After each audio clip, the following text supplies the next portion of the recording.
इमरान खान साहब बाहर आएंगे, वापस पाकिस्तान के वजीर आजम बनेंगे।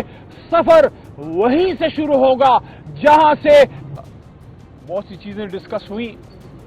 इस बात पे बड़ा खुश हूं कि 2 महीने पहले इमरान खान साहब को जिस हौसले में छोड़ा था उससे उनका हौसला बड़ा है, कम नहीं हुआ। हां, उन्होंने खुद ये बात की कि तकरीबन 5 दिन उनके सेल की बिजली बंद थी और उन्होंने कहा कि कुछ 12-14 घंटे 10 घंटे से ज्यादा जो है वो अंधेरे में रहना पड़ता था। सुन के बड़ा दुख हुआ कि इमरान खान साहब सिर्फ एक साबिक वजीर आजम या चेयरमैन तहरीक इंसाफ ही नहीं, इस मुल्क के कौमी हीरो भी हैं। क्या जिंदा कौमें अपने हीरोज के साथ ये करती हैं? क्या साबिक वजीर आजम इस सलूक का वो मुतहम्मिल था, या इमरान खान साहब के साथ ये जो किया गया क्या ये जायज था? और आपको इससे क्या मिला? क्या अवाम से उनकी मोहब्बत कम हो गई? क्या अवाम से उनका रास्ता टूट गया? रास्ता उनका दिलों के साथ जो उनका वास्ता है वो टूट गया? क्या इमरान खान साहब का हौसला टूटा या अवाम का हौसला टूटा? वो तो बड़ा। क्या आप इसको नहीं समझते कि जो 2 साल से तहरीक इंसाफ और इमरान खान साहब के साथ हो रहा है, जो कौम के लीडर को, उम्मत के एक बड़े लीडर को अडयाला जेल की इस काल कोठरी में डाला है, इससे कौम में नफरत और गुस्सा पैदा हो रहा है? मैंने कभी जिया साहब के जमाने में, हम स्टूडेंट थे, कम उम्र थे, लेकिन यादाश्त है, या मुशर्रफ साहब का जब इमरजेंसी आई, हमने कभी कौम और इदारों के बीच में इतना फासला नहीं देखा जो अभी है, जो नहीं होना चाहिए।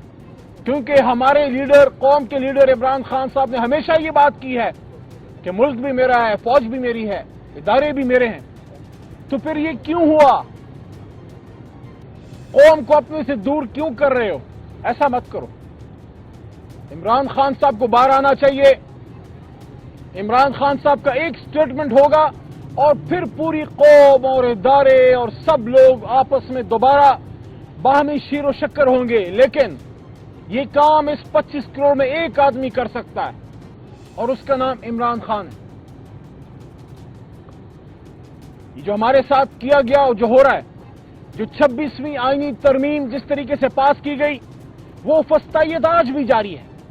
कल रात जिस तरह हमारे बहुत ही मोहतरम एमएनए जनाब ख्वाजा शिराज साहब को उठाया गया, गायब किया गया, ये क्या है? सादुल्लाह बलोच साहब को प्रेशराइज करने के लिए उनके घर की खवातीन को उठाया गया था। कल उनके घर पे हमला हुआ है और उसकी वीडियो भी आई है जो हमारी जमात ने शेयर की है कि उनके घर को, उनकी गाड़ी को, चीजों को तोड़ा गया है। ये क्या मैसेज है? ये मुस्लिम लीग नून पंजाब में हुकूमत है। आप कैसे कह सकते हैं कि हम नहीं कर रहे? कौन कर रहा है?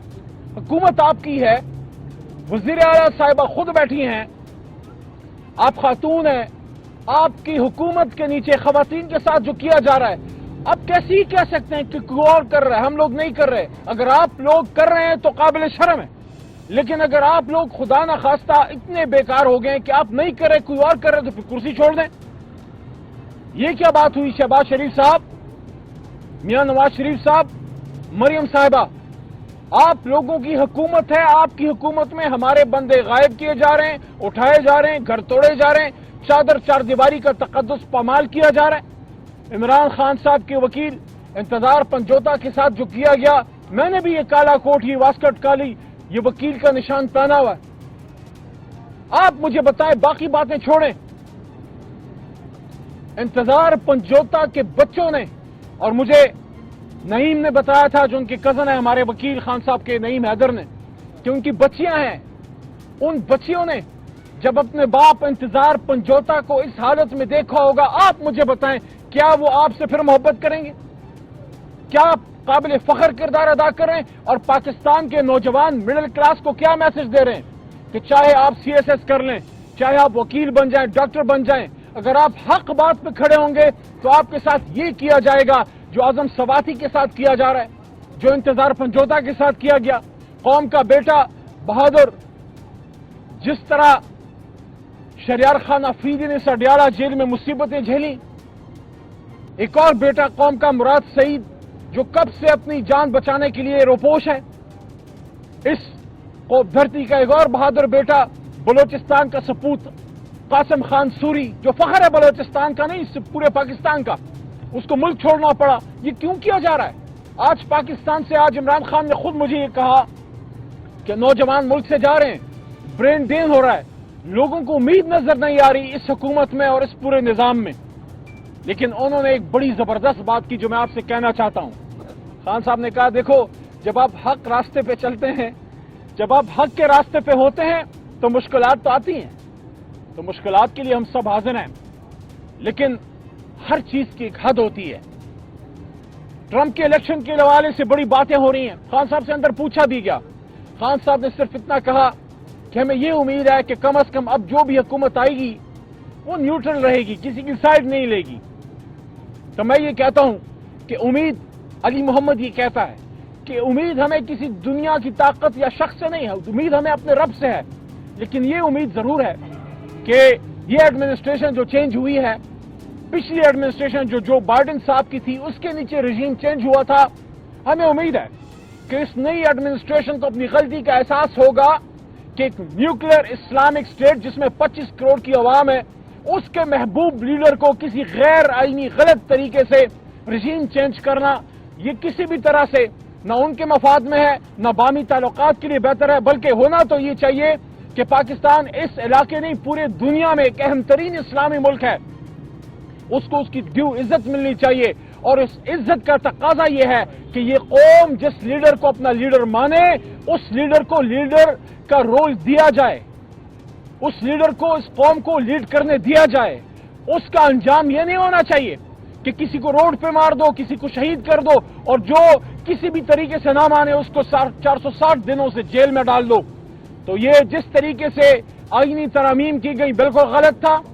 اور اب آخری بات, یہ جو ابھی پرسوں کچھ قانون پاس کیے گئے ہیں جس میں آرمی ایکٹ بھی ہے اور جس میں سپریم کورٹ کے حوالے سے ججوں کی تعداد کا اضافہ بھی ہے. دیکھیں شخصیات آتی جاتی رہتی ہیں. آج عاصم منیر صاحب ہیں, کل کوئی اور ہوگا, ان سے پہلے کوئی اور تھا. عہدہ رہتا ہے, ادارہ رہتا ہے. ہماری کنسرن یہ ہے کہ آپ نے جو بھی قانون پاس کرنا تھا آپ نے اپوزیشن سے انگیج کیوں نہیں کیا, حکومت نے اپوزیشن سے رابطہ کیوں نہیں کیا, آپ نے اس پہ ڈیبیٹ کیوں نہیں کی؟ کیا یہ ہمارا ملک نہیں ہے؟ کیا یہ ہمارا ادارہ نہیں ہے؟ اگر کوئی بھی آپ قانون پاس کرنا چاہتے ہیں آپ ہم سے انگیج کیجئے, ہمیں کنونس کیجئے کہ یہ ملک کے لیے بہتر ہے. تو ہم ملک کے مفاد میں ہمیشہ تحریک انصاف نے سٹیپ لیا ہے, لیکن آپ نے ہم سے انگیج نہ کیا. آپ نے قائمہ کمیٹی برائے قانون میں یا قائمہ کمیٹی برائے ڈیفنس میں یا قومی اسمبلی کے فلور پہ اس پہ ڈیبیٹ نہیں کی. یہ اس کو پہلے قومی اسمبلی کو ڈیبیٹنگ کلب کہتے تھے, میں نے اس دن اس کا نام بدل دیا کہ ڈیبیٹنگ کلب کی جگہ اب اس کو پوسٹ آفس کہو, کیونکہ اب تو تقریر بھی نہیں ہوتی, اب تو لکھا لکھایا آتا ہے اس پہ ٹھپا مار دیتے ہیں. بلکہ میں کہتا ہوں خرچہ بچاؤ, خرچہ بچاؤ. سارے پارلیمنٹیرینز کی جگہ ایک پوسٹ آفس کا کلرک بٹھا دو تاکہ جو چیز آئے ٹھپا لگا کے آگے فارورڈ کر دے. اور اگر یہ پارلیمان ہے تو یہاں ڈیبیٹ ہونی چاہیے. آپ نے اگر کسی ادارے کے سربراہ کی مدت میں توسیع کرنی ہے, ٹائم فریم میں, یا کچھ بھی کرنا ہے اس کو ڈیبیٹ کریں. اگر اچھا ہے تو پاکستان کے مفاد میں ہم آپ کے ساتھ ہیں, لیکن آپ نے تو ڈیبیٹ ہی نہیں کیا. ماضی میں ایکسٹینشنز بھی ملی ہیں لیکن اصولی طور پہ تحریک انصاف ایکسٹینشنز کے حق میں نہیں ہے. ہم سمجھتے ہیں کہ ادارہ مضبوط ہونا چاہیے, اور جب آپ ایک طویل مدت تک آپ ایکسٹینشن دیتے رہتے ہیں تو اس سے ادارہ جو ہے اس کی اسٹرینتھ میں کمی آتی ہے.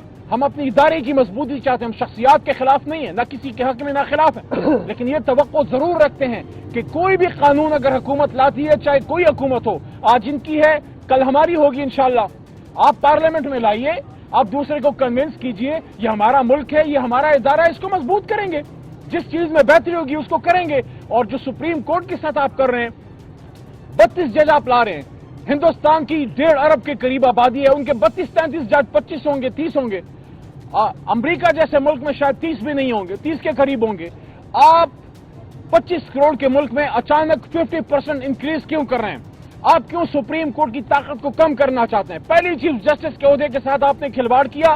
اور خان صاحب سے پوچھا, یہ بات میں نے رکھی سامنے, تو خان صاحب نے کہا کہ ایک ہی مقصد ہے, سپریم کورٹ کی طاقت کو ڈائلیوٹ کرنا. देखिए, लीडर की एक बात होती है, उन्होंने बता दिया, मकसद ये है कि सुप्रीम कोर्ट की ताकत को कम करें। आप 32 जज लाना चाहते हैं, आपने डिबेट की है, आपने कायमा कमेटी बराए कानून में इसको लाएं, वुकला से, बार काउंसिल से आपने डिस्कशन की है, आप अचानक जो है एक चीज लेके आ गए, उसको आपने पास किया और फौरी आपने इजलास खत्म किया। हमारा नुक्ता यह है, जो भी पास करना था, जो भी लाना था, पहले कौमी असेंबली के फ्लोर पे लाएं, अपोजिशन से एंगेज करें, उसके बाद हम उसको इमरान खान साहब के पास अडियाला लेके आते, और अगर वो अप्रूव करते तो हम भी आपको सपोर्ट कर देते। लेकिन आपने ऐसे किया जैसे खुदा न खास्ता आपके पीछे को डंडा है और आप भागे जा रहे हैं। आपको क्या जल्दी है? और आखिरी बात, एक बार फिर वही बात जो सब बातों की एक बात है, कौम को लेके आगे जाना है, पाकिस्तान को लेके आगे जाना है, पाकिस्तान के मसाइल का हल चाहते हो तो जमहूर की सुनो, जबान खल्क को नकारे खुदा समझो। जबान खल्क 8 फरवरी को बोली थी और एक ही आवाज में बोली थी कि कौन बचाएगा पाकिस्तान? अल्लाह के करम से इमरान खान। आप इमरान खान को बाहर लेके आए, उनको मौका दें, इंशाअल्लाह जब हमें हमारा मैंडेट वापस मिलेगा, इमरान खान साहब बाहर आएंगे, वापस पाकिस्तान के वजीर आजम बनेंगे। सफर वहीं से शुरू होगा जहां से बैरून ईमा पे रोका गया था, रजीम चेंज की गई थी। इंशाअल्लाह पाकिस्तान आगे बढ़ेगा, पाकिस्तान तरक्की करेगा, लेकिन उसके लिए जब तक फस्तायत खत्म नहीं होगी, जुल्म खत्म नहीं होगा और इमरान खान जैसे लीडर को आप अंदर रखेंगे, भूल जाएं कि पाकिस्तान तरक्की करेगा।